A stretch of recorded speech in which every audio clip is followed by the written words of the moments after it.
राम जन्मभूमि का संघर्ष, इतिहास की अनकही दास्तान। रामलल्ला की जन्मभूमि पर सदियों से आस्था की लपटें जल रही हैं। जय श्री राम, जय श्री राम। मुगलों के समय से लेकर आज तक इस पवित्र स्थल पर विवादों की छाया रही, लेकिन भक्तों की श्रद्धा कभी कम नहीं हुई।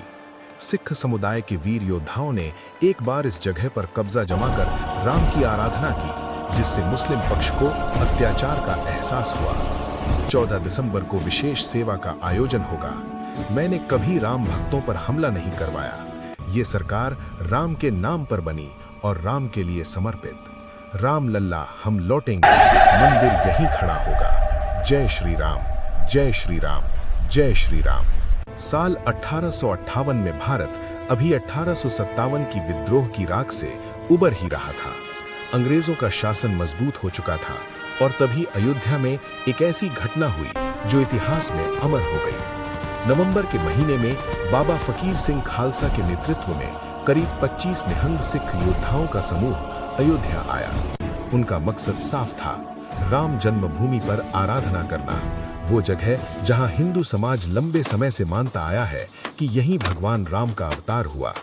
उस वक्त बाबरी संरचना मुसलमानों की सक्रिय इबादतगाह थी। ब्रिटिश प्रशासन के पुराने दस्तावेजों से पता चलता है कि ये निहंग सिख बिना किसी डर के संरचना के अंदर घुसे और वहां अपना शिविर स्थापित कर लिया। सबसे पहले उन्होंने आंतरिक भाग में एक छोटा सा प्लेटफॉर्म बनाया और उस पर भगवान राम का चिन्ह रखा। साथ ही उन्होंने गुरु गोविंद सिंह की पूजा भी आरंभ की। थानेदार शीतल दुबे की रिपोर्ट में ये सब विस्तार से लिखा है।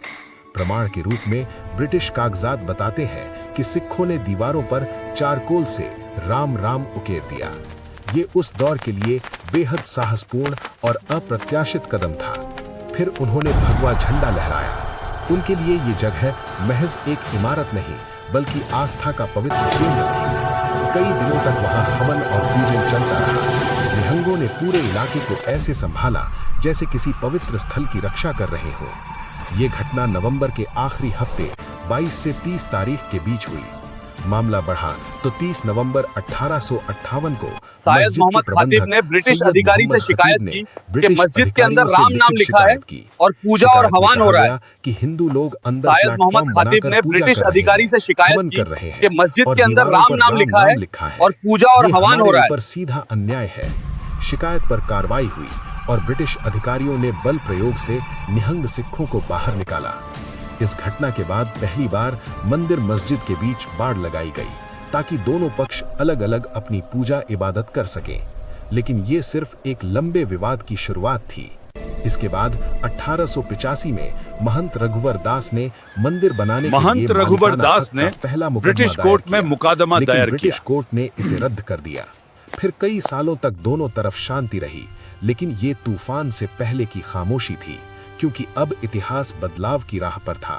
साल 1949 की दिसंबर की ठंडी रात में अयोध्या की सड़कें धुंध से ढकी हुई थीं, मानो शहर किसी बड़े बदलाव की प्रतीक्षा में छिप रहा हो। अधिकांश लोग सो चुके थे, लेकिन कुछ दिलों में एक योजना पक रही थी। एक ऐसी योजना जो राजनीति, समाज और इतिहास को हमेशा के लिए बदल देगी। रामघाट के मंदिर में महंत अभिराम दास गहरी सांसें ले रहे थे। उनके चेहरे पर संकल्प और आंखों में उत्सुकता थी। उनके साथ उनके रिश्तेदार इंदुशेखर झा और युगल किशोर झा थे। तभी महंत बाल राम दास ने एक छोटी धातु की राम लल्ला मूर्ति को कपड़े में लपेटकर अभिराम दास को थमाया।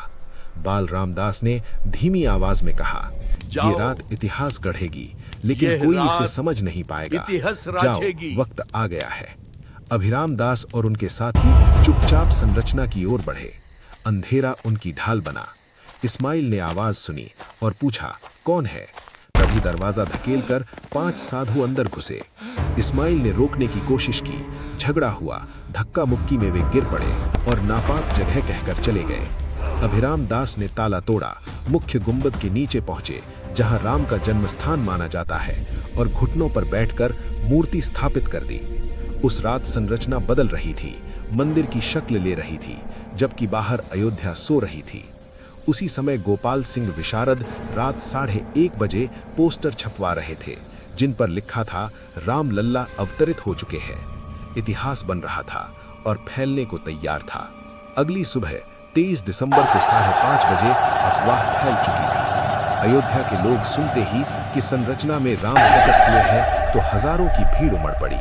सूरज निकलते ही दरवाजों पर भक्तों का सैलाब था। नारे गूंज रहे थे, जय श्री राम, राम लल्ला की जय।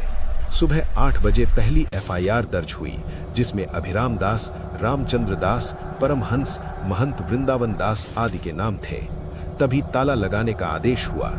जिला मजिस्ट्रेट के नायर मौके पर पहुंचे, भीड़ देखी, पुलिस तैनात की और आदेश दिया, ताला लगाओ, अंदर कोई पूजा नहीं होगी। ताला लग गया, लेकिन मूर्ति नहीं हटी। 1980 के दशक तक ये मुद्दा राष्ट्रीय स्तर पर ज्यादा उग्र नहीं हुआ था। फिर 7 अक्टूबर 1984 को अयोध्या के सरयू तट पर एक बड़ी सभा हुई, जहां बच्चा बच्चा राम का, जन्मभूमि के काम का जैसे नारे गूंजे। अगले दिन 8 अक्टूबर को बजरंग दल का गठन हुआ। 1986 में तत्कालीन सरकार ने अपनी छवि चमकाने और हिंदू वोटरों को आकर्षित करने के लिए विवादित संरचना का ताला खोल दिया। फिर 1990 में भाजपा ने ऐसा कदम उठाया कि सालों का संघर्ष समापन की ओर बढ़ा। लेकिन इस दौरान ऐसी घटना हुई कि पूरे देश में हलचल मच गई। हिंदू समाज का आक्रोश फूट पड़ा। 1990 की घटनाओं को हमने पहले के हिस्से में बताया है। अगर नहीं देखा तो चैनल पर जाकर देखें, ताकि आगे की कथा जुड़े। कोठारी भाइयों की अस्थियों को कलशों में भरकर पूरे देश में घुमाया गया, जिसे अस्थि कलश यात्रा कहा गया। जहां जहां कलश पहुंचे वहां गुस्से की लहर फैली, जय श्री राम, जय श्री राम, जय श्री राम। इस लहर ने उत्तर प्रदेश की सत्ता को भी हिला दिया। मुलायम सिंह यादव पर हिंदू जनता नाराज थी। फिर आया 1991। चुनावों में राम लहर का प्रभाव साफ दिखा। पहली बार भाजपा को पूर्ण बहुमत मिला। भारत माता की जय, जय श्री राम, जय। कल्याण सिंह मुख्यमंत्री बने। शपथ लेते ही वे अयोध्या गए और विवादित जगह पर मंत्रिमंडल के साथ शपथ ली, राम लल्ला हम आएंगे, मंदिर यहीं बनाएंगे। ये सिर्फ नारा नहीं, सत्ता का घोषणा पत्र था। प्रशासन, जो पहले कार सेवकों पर गोलियां चलाता था, अब उसका स्वागत करने लगा।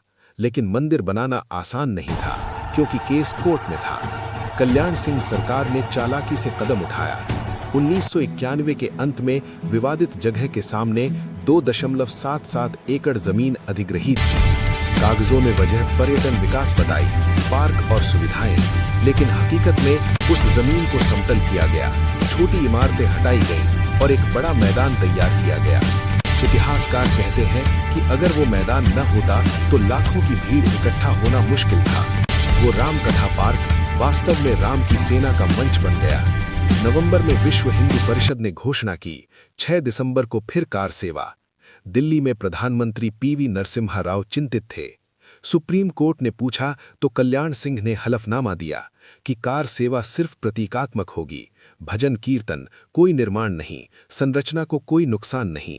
इस 9 नवंबर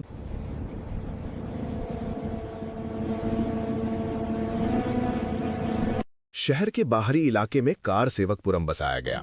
देश के कोने कोने से लाखों कार सेवक वहां पहुंच रहे थे।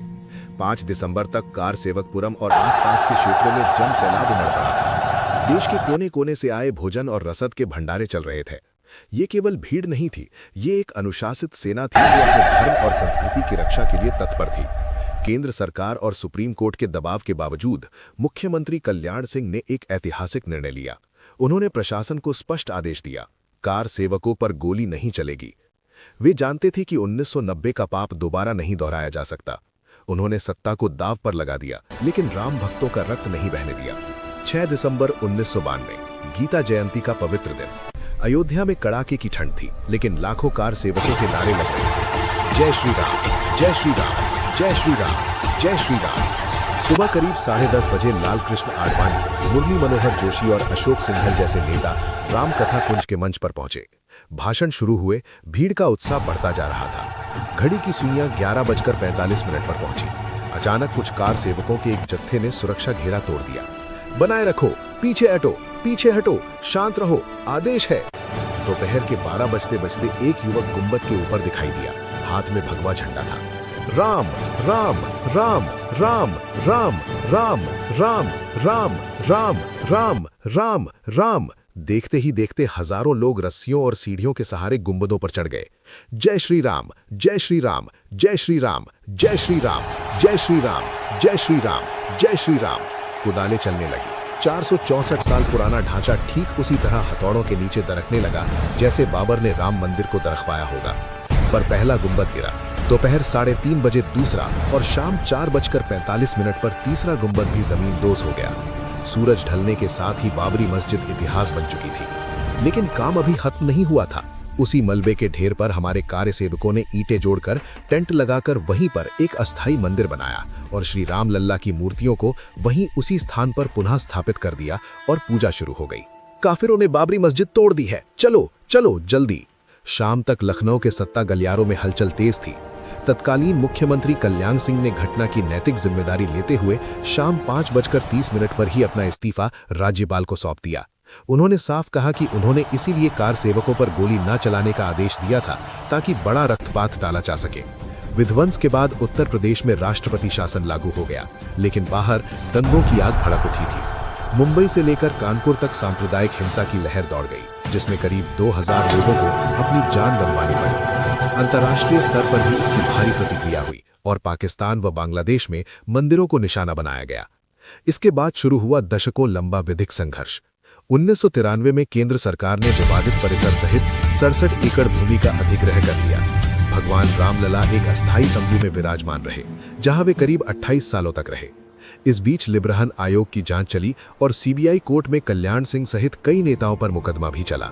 हालांकि 2020 में विशेष सीबीआई अदालत ने कल्याण सिंह और अन्य सभी आरोपियों को साक्ष्यों के अभाव में बरी कर दिया।